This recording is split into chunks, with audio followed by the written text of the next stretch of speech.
I'm here today with Hugh Yarrow, lead fund manager on the Evenlode Income Fund, which is elite rated by FundCalibre. We're here today to discuss all things Brexit and the Evenlode Income Fund.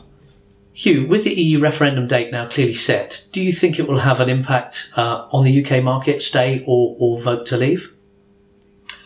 Well, whatever you think about the long-term impact of Brexit, I think clearly it would cause a lot of uncertainty and volatility in the short term. I think that would particularly manifest itself in the currency market in terms of the potential for the pound being quite weak in the short term. It would also clearly raise some interesting political uncertainty. And then in terms of sectors of the UK market, probably the most impacted would be the financial services sector that's benefited a lot from EU membership over the years, and then perhaps also some uncertainty over the domestic UK economic sectors like the housing market and the impact that a Brexit might have on them. Yeah, and then within respect of your own fund, have you made any positional changes in the run-up to Brexit, or is it business as usual? It's business as usual. The way we always put it is we aim to predict, rather than predict the macroeconomic and geopolitical, we aim to insulate the portfolio from those events that may or may not happen.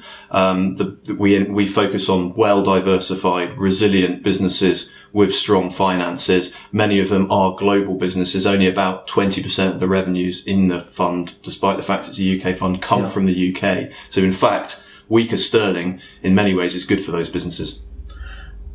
And finally, as an income fund manager, we read about big swathes of the FTSE 100, particularly having dividend cuts. Has that affected your ability to derive income for the fund?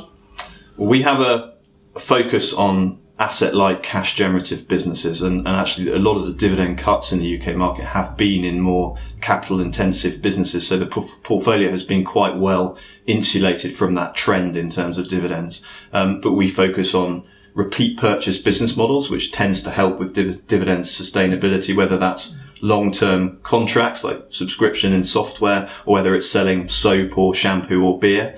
And we also focus a lot on free cash flow and balance sheet strength. Both of those factors tend to provide you with a much more steady dividend stream over time. So those sort of headline dividend cuts won't affect the Evenlode Income Fund in the short term? We are still very much aiming for real growth in the dividend stream over time, and the portfolio has been well insulated from the dividend cuts that you've seen. Thank you, Hugh. Thank you very much.